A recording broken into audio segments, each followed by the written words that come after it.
இப்போ இது வந்து அந்த பீரோவுக்குள்ளே வந்துடும். அதுக்கு மேலே வந்து டோர் வருது. இது மீதி எல்லாமே இது ஹேங்கரு, மீதி ரேக்கு, ஹேங்கருக்கு கீழே ட்ரா வருது. மீதி எல்லாமே ஃபுல் டோரு. மொத்தமாக 5 டோர் வருது. ஃபுல்லாக பீரோ சேர்த்து 5 டோர் வருது.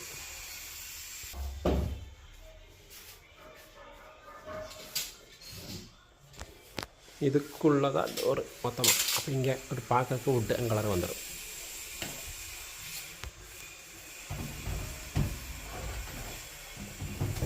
ஷீட்டோட திக்னஸ் வந்து ரேக்கடிக்கிற ஷீட்டோட திக்னஸ் வந்து